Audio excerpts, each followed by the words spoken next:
So I will begin with an opening chant. Shrimantu Vishwe Amritasya Putra Ayedamani Divyani Tastu Vedametam Purusham Mahantam Adityavarnam Tamasa Parastat Twameva Viditva Atimrityureti Nanya Panta Vidyateyanaya Uteshtata Jagrita Prapya Varani Buddhata Uteshtata Jagrita Prapya Varani Buddhata. Hear ye, children of immortal bliss, even ye that reside in higher spheres. I have found the Ancient One, who is beyond all darkness, all delusion. Knowing him alone, you will be saved from death. There is no other way. Arise, awake, and stop not till the goal is reached. Arise, awake, and stop not till the goal is reached. So we have closed down our sessions due to the coronavirus. So if you're online watching this, I salute you from a distance. Namaste. This is the way to greet each other nowadays. The topic today is Worship of the Spirit by the Spirit. In his lecture, Is Vedanta the Future Religion?, Swami Vivekananda tells us God is spirit, and he should be worshipped in spirit and in truth. What is spirit? We are all spirit. Why is it that we don't realize this? What makes you different than me? Body and nothing else, he tells us. Forget the body and all is spirit. Later in the same lecture, using a very prophetic tone, he says, quote, "The hour comes when great men shall arise and shall make vivid and powerful the true religion, the worship of the Spirit by the Spirit. If I go beyond the senses, the body, you will appear as Spirit and God, and I will also see that I am Spirit. The Spirit never dies. There's no death anywhere. Man has freedom already, but he has to discover it. He has it, but every moment we forget. That discovering, whether consciously or unconsciously, is the whole life of everyone. Swamiji tells us, immortality comes when we know ourselves as one with all, living in all bodies, perceiving through all minds. Vedanta really doesn't say give up the external reality, it says transcend. This is why I cannot say that I'm a feminist. Do women have legitimate concerns about how they've been treated by religions? Certainly. But I am something higher than this body that I'm using. I want to transcend these ideas of body and sexuality. In his poem, Song of the Sannyasin, Swamiji says, this sexless self, whose father he, whose child? Rise above these ideas and stand firm in your spiritual essence. Recognize yourself as spirit and worship God as spirit. In the Bible, we actually find the same statement. God is a spirit and has to be worshipped in spirit and in truth. And here we're told that not only is God a spirit, but that also true worshiping him is in spirit and in truth. It's not the external place where you worship or forms that you use that are significant, but the internal awareness. God is not some being sitting up in the clouds somewhere. He's a spirit, and a true worshiper worships him in spirit and truth. This means we worship him from the heart, and that is true worship. That is wholehearted worship. What is truth? What is reality? The idea of reality in Indian philosophy is much different from the idea of reality in Western thought. In the West, we consider reality that which can be seen and perceived by the senses. But in Indian philosophy, reality is that which never changes, the eternal background of all that is. It is what they call the truth of truths, satyasya satya, the unchangeable and unlimited. Yes, there is a relative truth, something which is true under certain circumstances only, but the highest truth, correctly speaking, has to have eternity about it. It has to be everlasting. It is unconditioned, independent, and limitless. In spirit and in truth really means the same thing. Everything is spirit only. In the Chandogya Upanishad, it says, Sarvam Kalvidam Brahma. All this verily is Brahman. This is the truth, the living reality. Know the truth about yourself and about God. This is worshiping God in spirit and in truth. Yes, Brahman is Sat Chit Ananda, being, consciousness, bliss, absolute. In him we live, move, and have our being. But we must also know the great Mahavakya, which tells us, Aham Brahmasmi, I am Brahman. This also is the truth. And the truth is eternal. It's unconditioned and limitless, beyond birth and death. Satyameva Jayate, truth alone triumphs. Christ also has said, you shall know the truth, and the truth shall make you free. Knowing the truth is freedom because it is unconditioned and eternal. We too have to go beyond this body and mind, beyond the material reality, to be reborn, as it were, in spirit. This is the immortality that we all seek. People are becoming more and more aware that there is a spiritual reality. We're moving away from formalized religions. We want to be spiritual, not religious.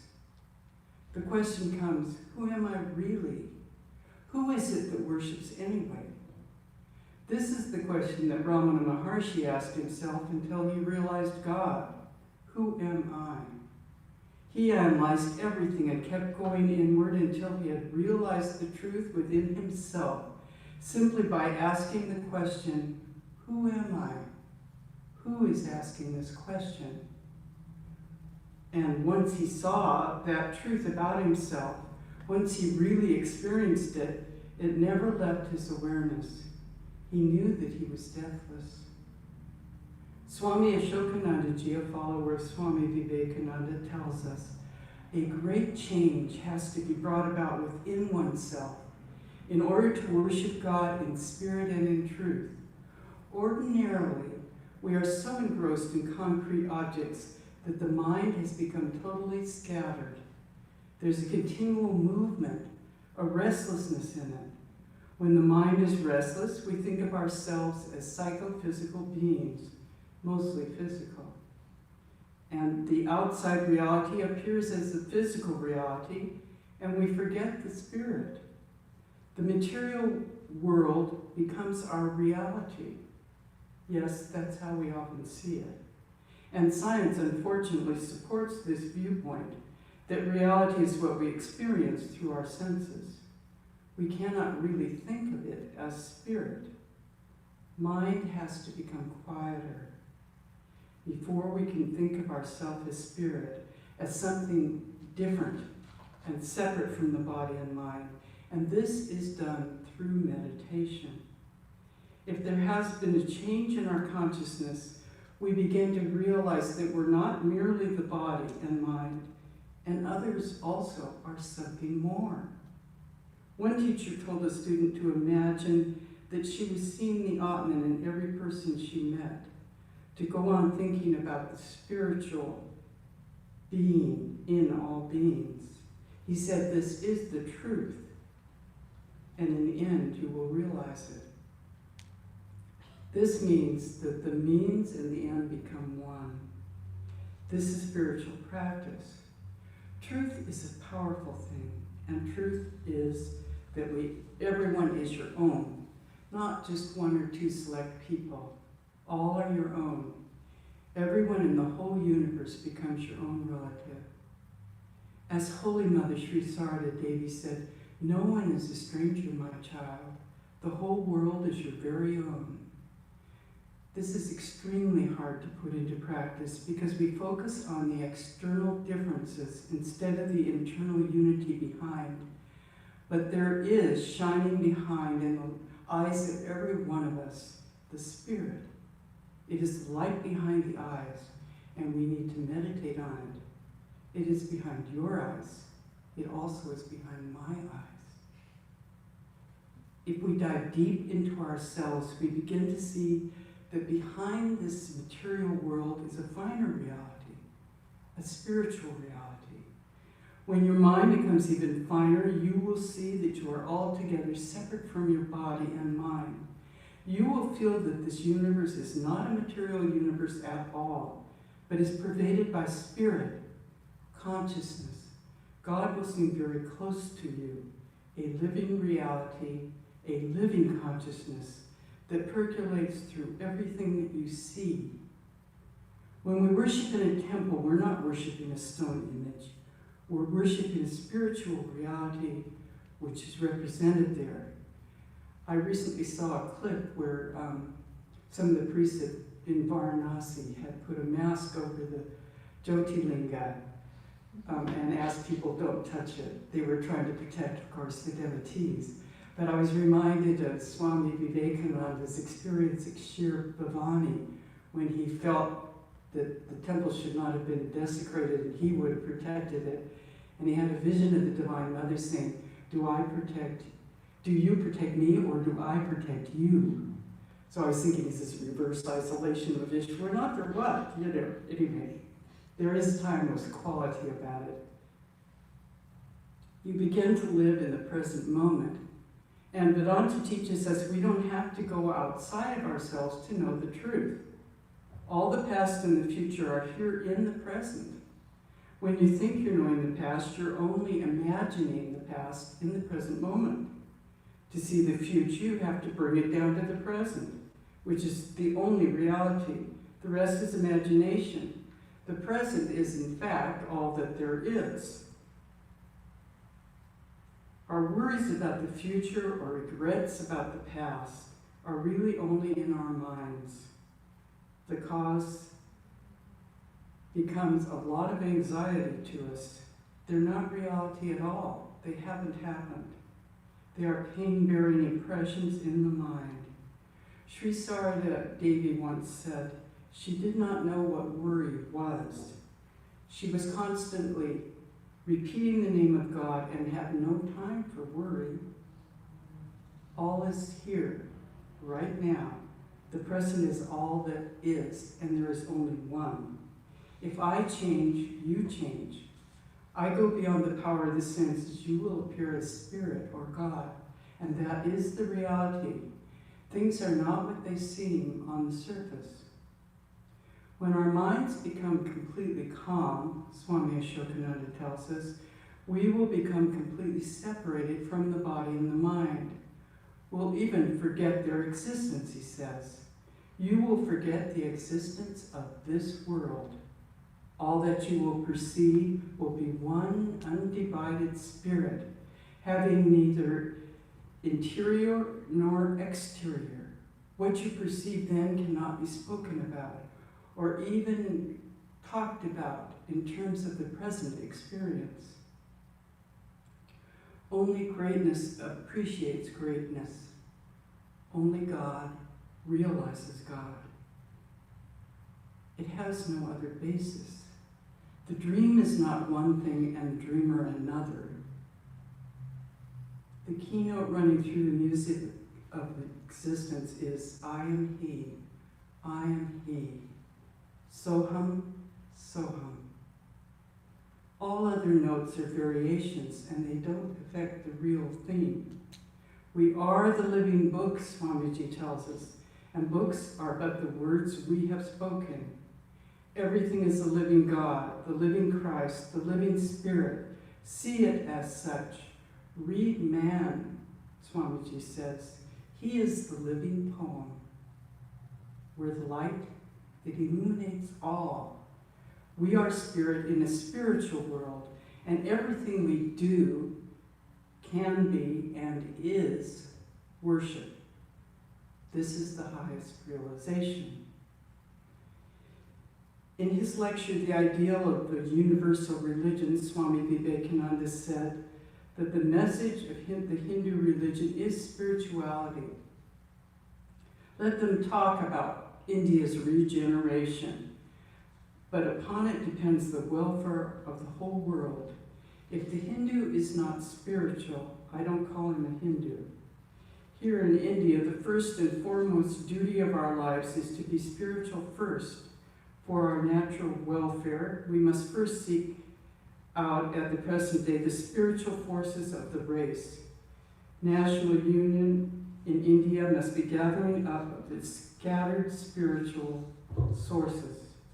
Raise once more that high banner of Advaita, for on no other ground can you have the wonderful love until you see that the same Lord is present everywhere. In one word, the ideal of Vedanta is to know man as he really is. This is its message. And if you cannot worship your brother man, the manifested God, how can you worship a God who is unmanifested? Carry the light and life of Vedanta to every door and rouse up the divinity that is hidden within every soul. Very few realize that this message harmonized the ideas of the Vedas and brought them into the practical reality of the New Age, and that this would bring about the unification of mankind as a whole. You may attain this through ritual worship. Yes, even worship of a deity in a shrine. Your heart may go out to God. You may perceive only Him. A great attraction for God will come, and you'll find that you're drawn to Him. And only love comes from your heart. You sing His glories in everything that you do. A great yearning may come on you, and you will find yourself increasing your spiritual practices naturally. You may find yourself doing austerities that you would never dream possible. You may long for God and weep for Him through His grace, and He may appear before you. You may have His darshan, vision, and when that happens, the mind will become quiet, and you will realize your oneness with Him in spirit.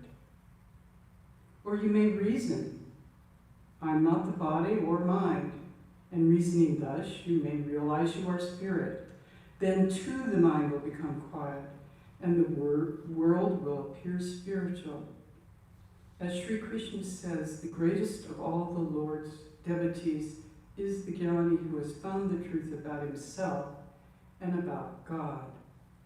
The essential thing is that we transcend our small selves and see that we are spirit. We have to give up all the notions that are binding us down.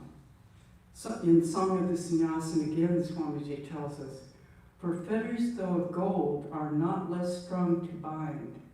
Then off with them, Sannyasin bold, say Om Tat Sat Om. We have to affirm that we're spirit, and everyone else is also spirit. Nothing less will do. Wherever we look, we want to try to see spirit always. We want to know that we are separate from the body and the mind. In the Gospel of Sri Ramakrishna, the Master tells us, the Jiva Mukta, free soul, rightly understands that the Atman and body are two separate things. After realizing God, one doesn't identify the Atman with the body. These two are separate, like the kernel in the shell of a coconut when its milk dries up.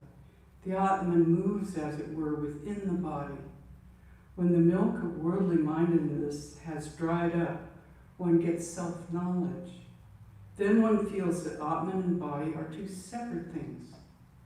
The kernel of a green almond or betel nut cannot be separated from the shell, but when they're ripe, the juice dries up and the kernel separates from the shell. It can be heard rattling around inside if you shake it.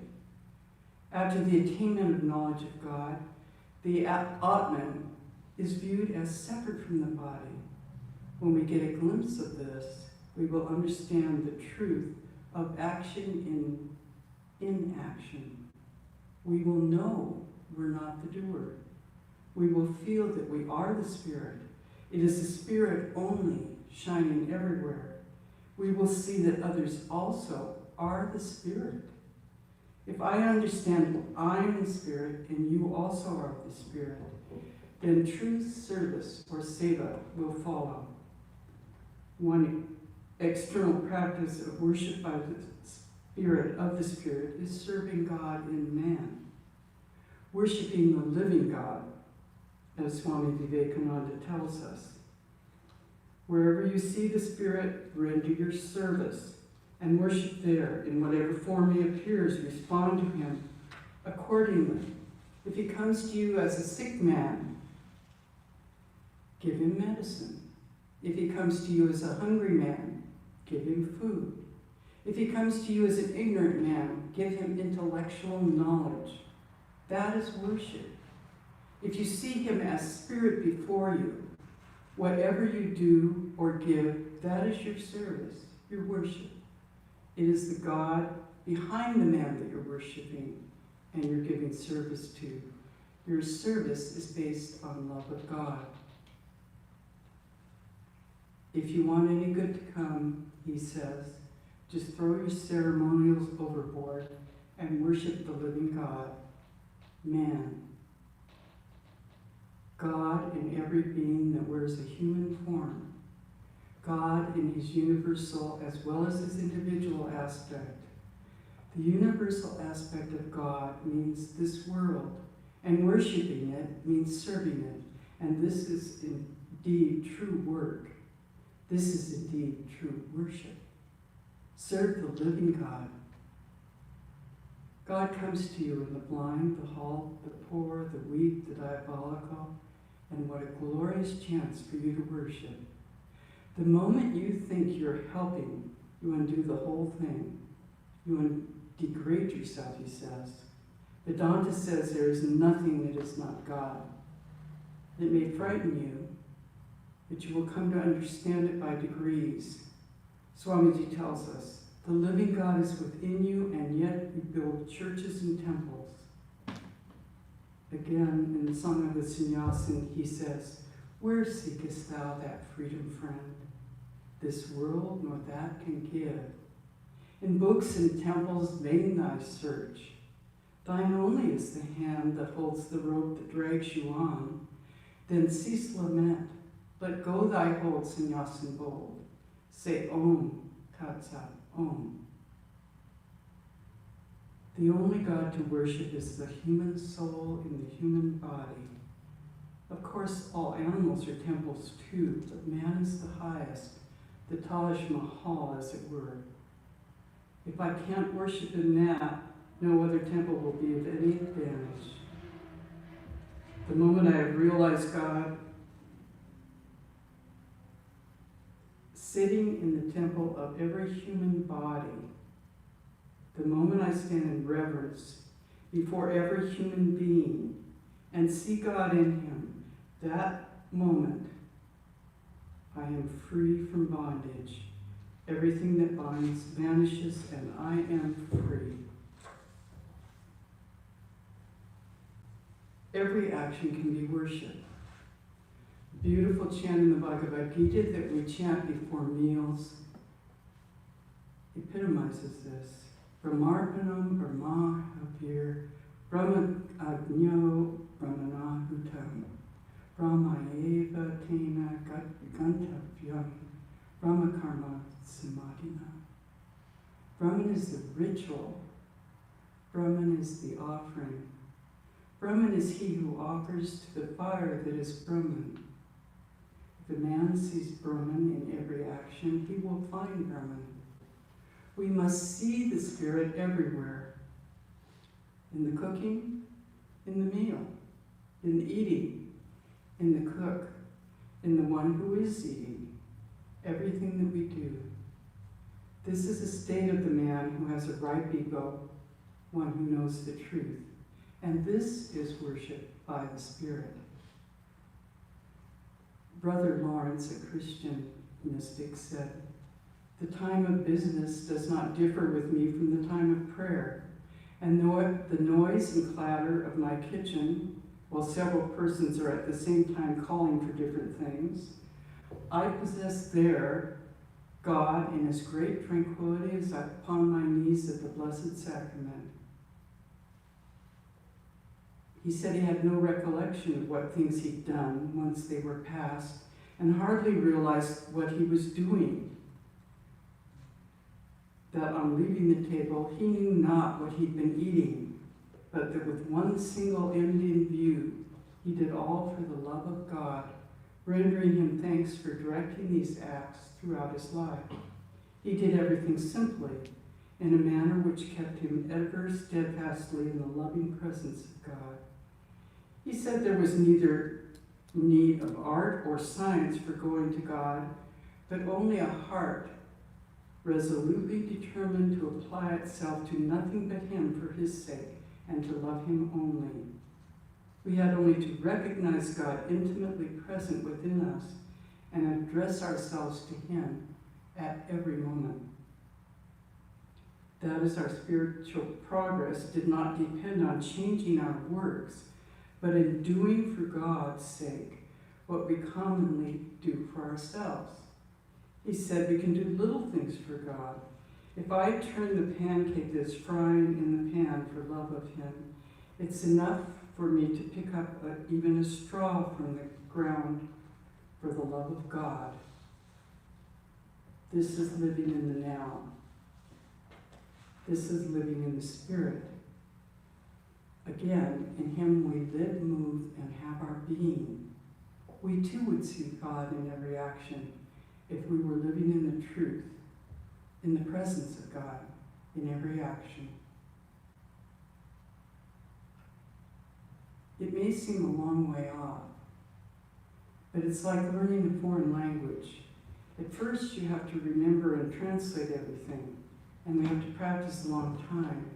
But later, we begin to think and dream in that very language, in the spiritual reality, as it were. Some of us were talking about Swami Paramananda recently, and he was one of Swami Vivekananda's disciples. And it was said about him that he not so much meditated for long hours, but that he was meditative. He was very active, but he was surrounded by a meditative atmosphere. It was part of it. Meditative was no longer a verb, but it had become an adjective. Not that these spiritual men and women are more spiritual than we are, but they're living in the Spirit. They've uncovered the spiritual reality which is in all of us. I have heard it said to think of God before you start work, and again, when you finish, offer it to God. This is very good at first, but it seems to me more and more we can be aware of the Spirit even as we work. Not that we become sloppy in our work, but as we understand work is simply the gunas working on the gunas, as we step back from possessing that work, we actually become more effective in action. We know that when we drive a car, we're concentrating and alert, but it's also a habit. Sometimes long periods pass without really thinking about it, and yet we're doing very well. I'm certainly not advocating falling asleep at the wheel, but there's a difference of mind that seems to kick in. We should not be unmindful, but we can dwell in a higher part of the mind, a spiritual awareness, more and more, even while our bodies and minds continue to work. I am the machine, and you are the operator. More and more we find we can step back from our identification with the working process, with the body and the mind. Not that it stops or we become sloppy. We're just more able to let God work through us and are more aware that it is the Spirit working. If I approach God from the standpoint of love and devotion, I will feel myself to be infinite love, infinite joy, and I will lose myself in this joy and this love. That is worship by the Spirit. And in the end, the worshiper and the worshipped become one. Just as Sri Ramakrishna saw Brahman in all the worship vessels, in the image, in the altar itself. Also, we can worship trying to remember always the truth. In fact, in the worship itself, one purifies oneself and then worships the deity inside before drawing the presence from the heart and worshiping it on the altar in front of the worshiper. The Spirit is actually breathed into a flower and placed before the deity and then worshipped. And at the end of the worship, the Spirit is taken back into the heart. It's very symbolic. God can also appear on the altar as Spirit, and we can worship Him there as Spirit. It's not the picture you're worshiping. It's a living presence in the photograph or image. But when one sees, as Sri Ramakrishna did, that all the blooming plants are so many bouquets on the altar of this earth, that everything that we see in front of us is nothing but eternal worship, worship of the Spirit by the Spirit, then it becomes difficult even to pick the flowers for the worship. This is what happened to him. But this, of course, is a very advanced state. Worship can, in fact, be the means to attain this higher reality. If we are Spirit, and everyone else is Spirit too, then worship of Spirit by the Spirit is, in fact, exemplified in Swamiji's ideal of worshiping the living God, or service of God in man. This is the truth about ourselves and the truth about others. And here again, the idea is present in Christianity. For on the day before Good Friday, Christ gave His 2 commandments. A new commandment I give to you, that you love one another as I have loved you. And the second is like unto it, thou shalt love thy neighbor as thyself. We have to worship the Spirit by the Spirit as God loves us, and also in our neighbor, in all people, for they are in fact the Spirit, even as we are. In our Ramakrishna order, we have the twin ideals, Atman Mokshartam Jagadhitaya Cha, for one's own liberation and the highest good for the whole world. We have to realize the Spirit and then worship the Spirit by the Spirit. It is said that when a devotee reaches a very high state, he doesn't care much for devotees. His mind is in God alone. But when he reaches a still higher state, which has been called the middle state, he loves God, but he also loves the devotees. And in the third state, in the highest stage, he has devotion for God, for the devotees, and for all living beings equally. This is the Vijnana state that Sri Ramakrishna talks about, where everything becomes the divine play of the mother. Everything is spirit only, and is seen as such every moment. How can we practice this truth? We have to discriminate between the real and the unreal. Sat asat vastu viveka, between truth and untruth. Intelligence is a very fine part of the mind.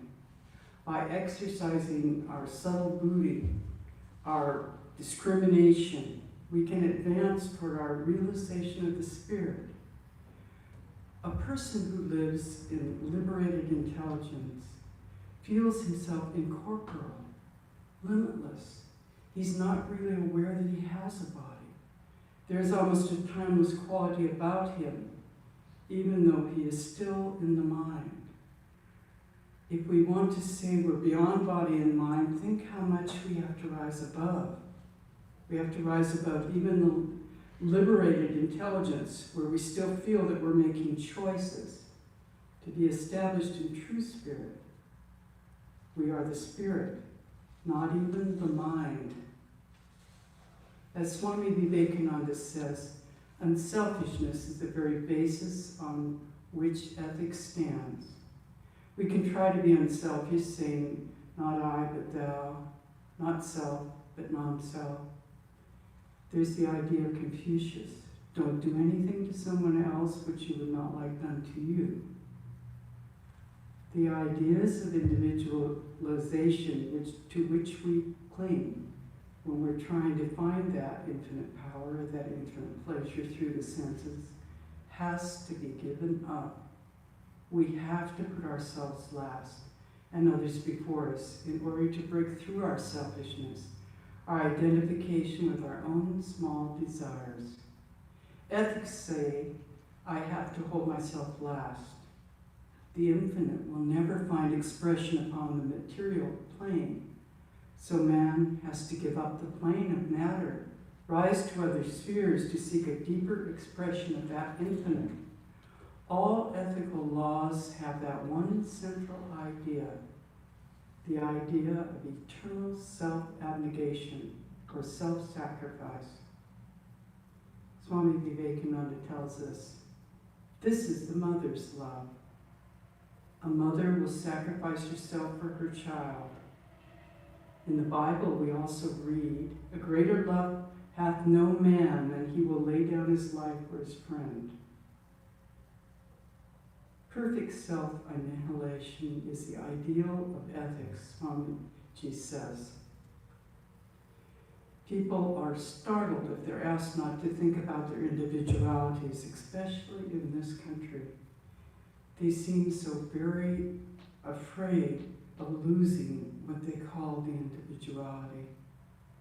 We don't understand that the freedom will be ours only when we realize that we are one with all beings. Through unselfishness, the ego has to become ripened and fit to give real service. Ethics itself is not the end, but it is the means to the end.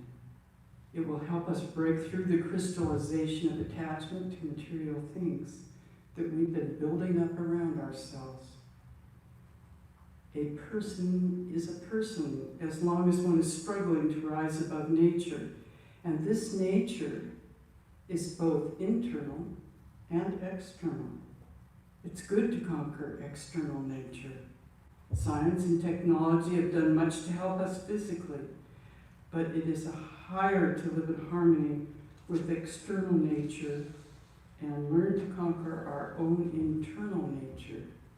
This conquering of the inner man, understanding the secrets of the subtle workings that are within the human mind and psyche, belong entirely to religion.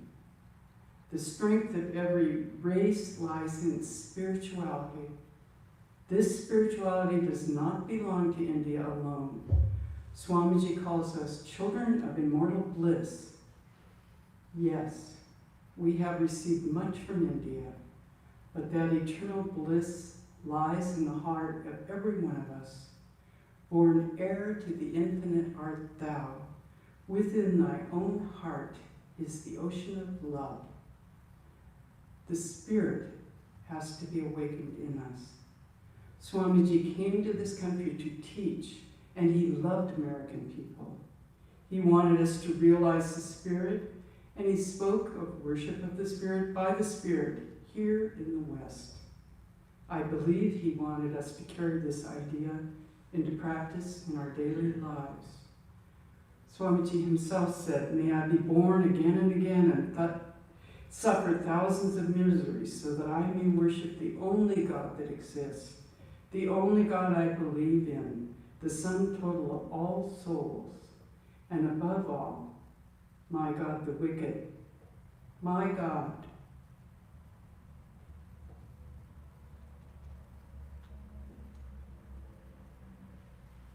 The miserable, my God the poor of all races, of all species, is the special God of my worship.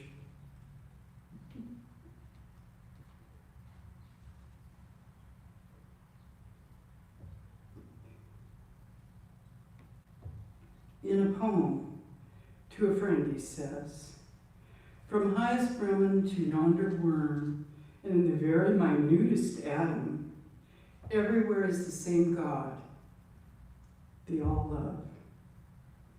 Friend, offer mind, soul, and body at their feet.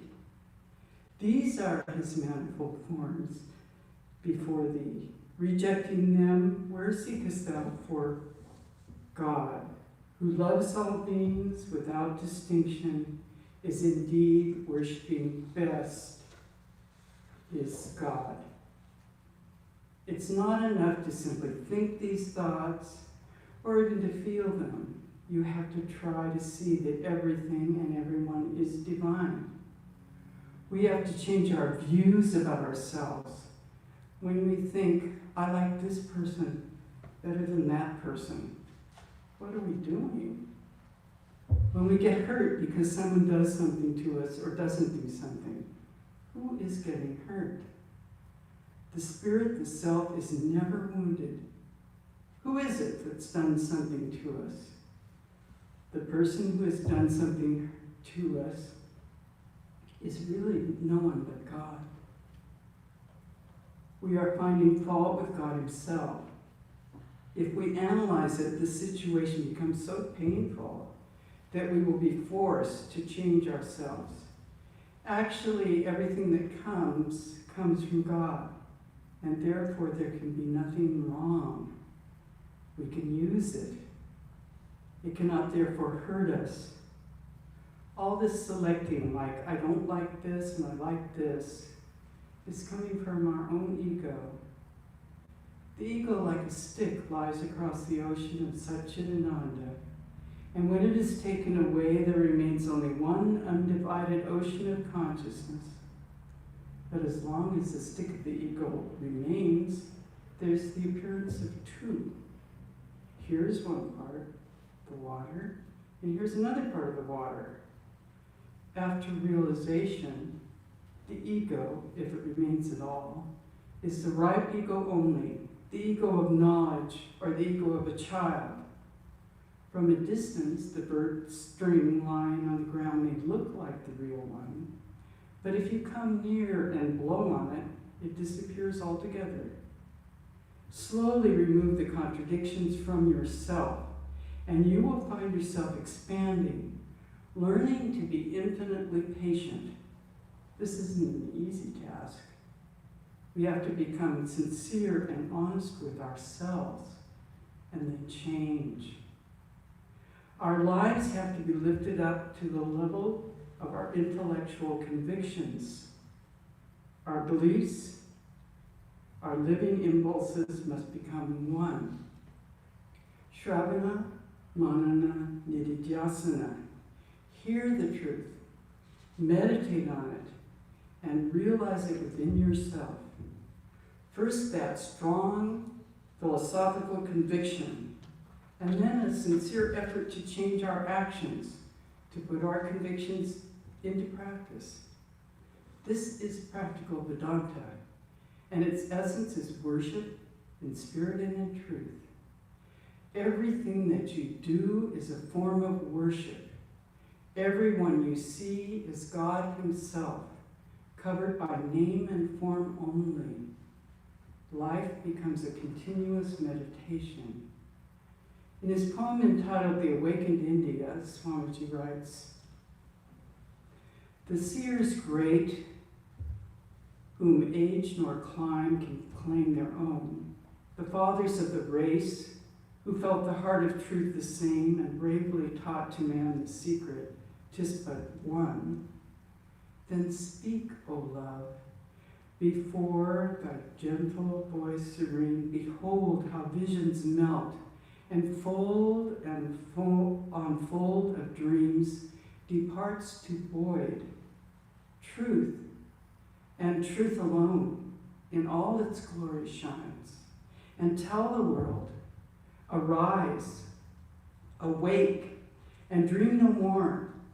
This is the land of dreams, where karma weaves unthreaded garlands with our thoughts, of flowers sweet or noxious, and none has root or stem, being born in naught, which the softest breath of truth drives back to primal nothingness.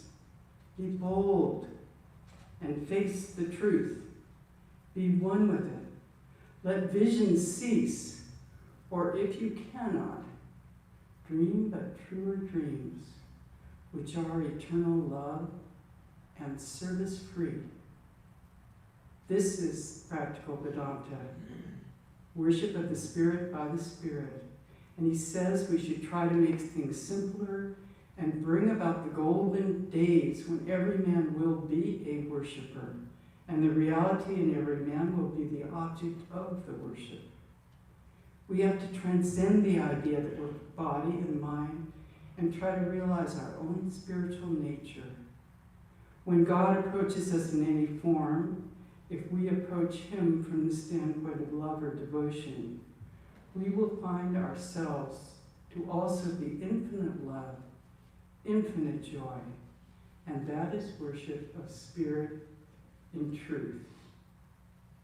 If we really worship spirit, everything that we do would become an offering, and we would feel the spiritual reality which is in us and in everything that we see. Surely just knowing this truth would make us indeed free. Religious ideas will have to become universal, vast and infinite, and then alone we shall have the fullest play of religion. For the power of religion has only just begun to manifest in the world. Swamiji tells us, we feel sometimes that everything's so materialistic, people don't seem interested in God or religion, but look around you. Many young people are doing yoga and meditating. They may not call it God, but many are searching for something more out of life than just material well-being. Here in America, we see many people interested in Hindu ideas and culture, interested in spirituality. We know that just having enough wealth to lead a comfortable lifestyle is not enough to satisfy us. We know there is a higher reality behind all this. Swamiji says, it's sometimes said that religions are dying out and spiritual ideas are dying out of the world. But it seems to me they've just begun to grow. The power of religion, broadened and purified, is going to penetrate every part of human life. So long as religion was in the hands of a chosen few body of priests, it was in temples, churches, books, dogmas, ceremonials, forms, and rituals. But when we come to the real, spiritual, universal concept, then and then alone, religion will become real and living. It will come into our very nature, live in our every movement, penetrate every pore of our society, and be infinitely more a power for good than it has ever been before. In the Gospel according to John we read, "But the hour cometh, and it is now, when the true worshippers shall worship the Father in spirit and in truth. For the Father seeketh such worship. God is a spirit, and they that worship him must worship him in spirit and in truth." I think Swami Vivekananda would have been thrilled to see the worldwide communication, the ability to travel, that we take for granted now. With a click of a mouse, we can communicate with India at this very moment. We can access vast supplies of human knowledge. We can stream lectures. It truly is one world now, a global reality. We can discriminate and make these tools of opportunity for the power of good, as he says, more than they have ever been before. We can make them opportunities for the spiritual awareness of the whole world. This message is full of hope for us all. Stand up and manifest that spirituality that's within you. The time is now, and the strength is in you. This is the worship of the Spirit by the Spirit, and this is practical Vedanta.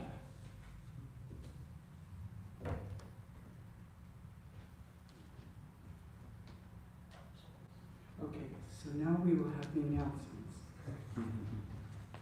We're sorry to announce that John Wakefield passed away Saturday, March 14th, after a year of battling lung cancer. We will miss him. He is survived by his wife, Edith. And next Sunday, the topic will be the future of religion.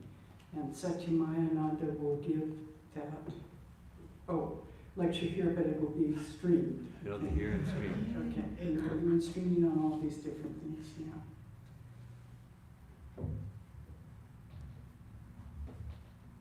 You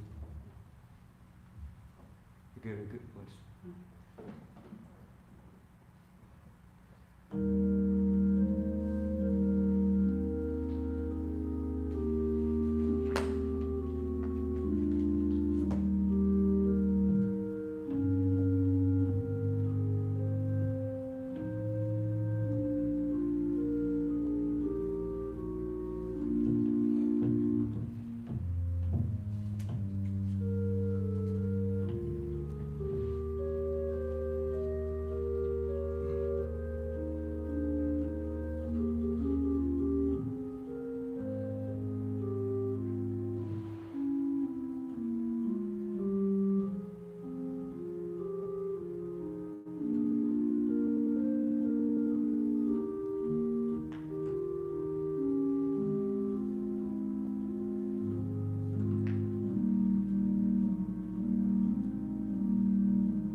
Brahma Shanti, Sarvam Shanti, Shantireva Shanti, Same Shantireti, Om Shanti, Shanti, Shanti.